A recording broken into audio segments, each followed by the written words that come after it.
Memoirs of a Hamster. Night 1. My life is perfect.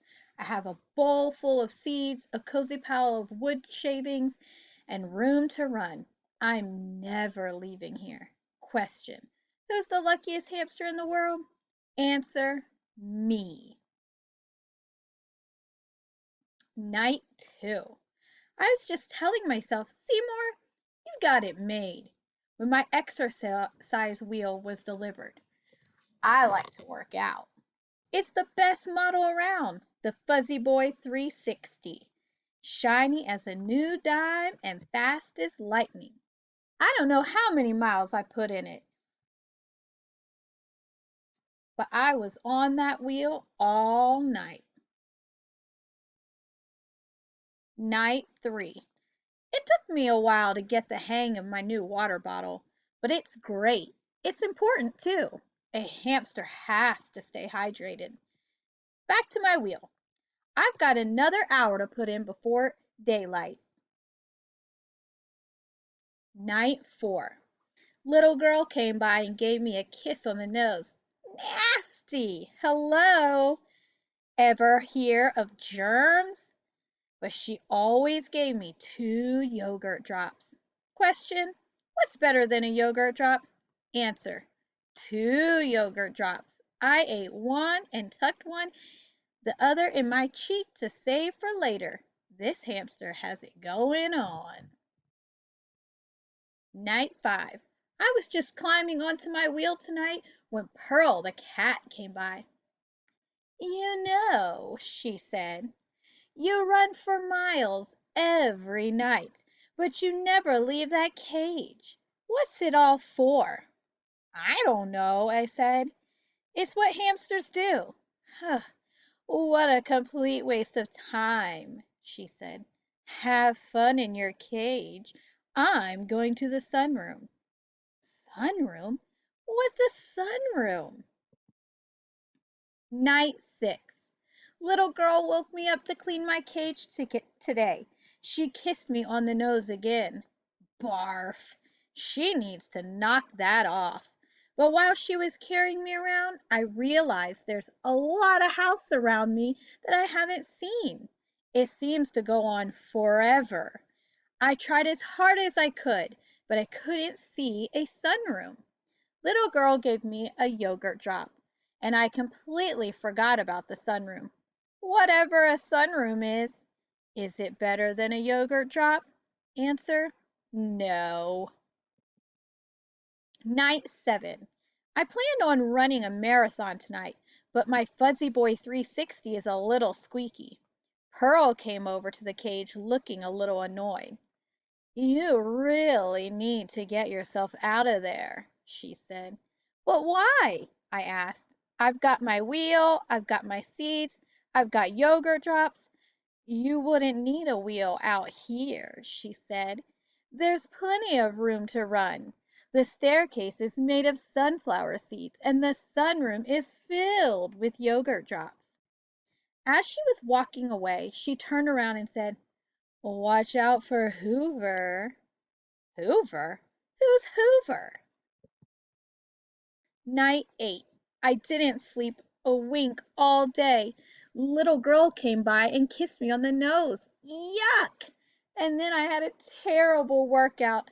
I just couldn't focus. How could I concentrate knowing what I know?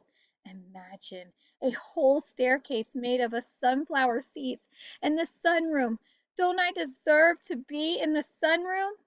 Buck the dog came by to give my cage a sniff and I said, Buck, do you like the sunroom?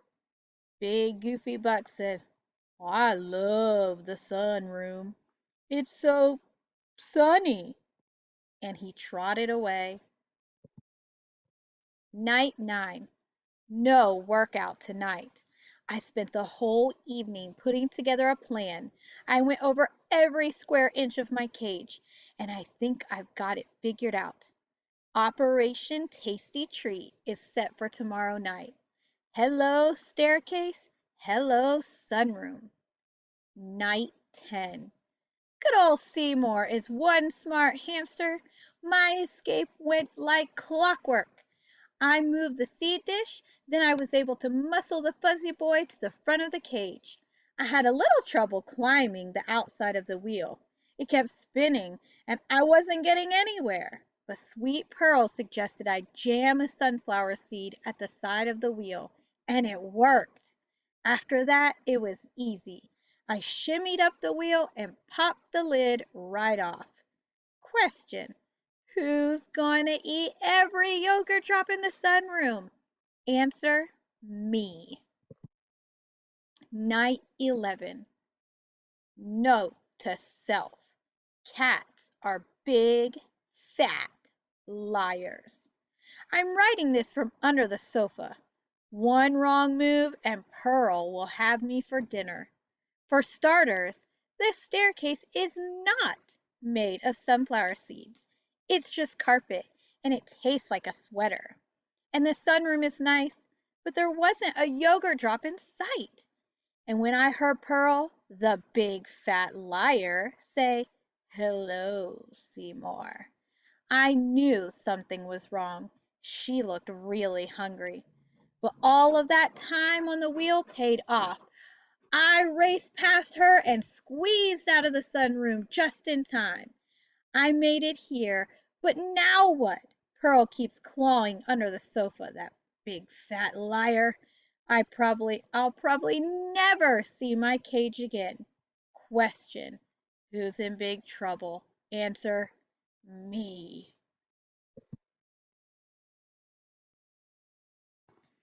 Night 12. I'm doomed. I'll never make it out of here alive. I can see Pearl pacing back and forth. She says she's looking up recipes. I tore a tag off the bottom of the sofa, found an old pencil, and wrote out my will. I, Seymour Q. Hamster, being of tired mind and hungry body, leave my fuzzy boy 360 to my 17 brothers. I leave my water bottle to my 22 sisters, and to my sweet mother and father I leave the 4 yogurt drops hidden in the corner of my cage. I won't be needing them. I sniffled a few times and fell asleep. Goodbye, friends. I love you all. Night 13. So hungry and tired I could barely move. I heard Pearl purring the way she does when she sleeps. It was my only chance. I tiptoed out from the back of the sofa and headed straight for my cage. I was going to make it, but suddenly there was a terrible noise. It sounded like a hurricane. An enormous monster was coming right at me. I looked up in his terrible eyes and read the most frightening word: Hoover! It was trying to suck me inside. Buck heard the commotion and started barking like crazy. That woke up Pearl, the big fat liar, who hissed, "He's mine," and started racing right toward me. Hoover had me by the tail. Pearl was swiping at me with her claws, and Buck was howling like mad. I was a goner. I closed my eyes and waited for it to be over. And then came the sweetest thing I've ever heard. "Seymour." It was suddenly very quiet. Hoover, Pearl, and Buck stopped in their tracks, and one surprised, happy little girl got to me first. She kissed me on the nose, a lovely, beautiful, sweet kiss, and I kissed her right back, twice.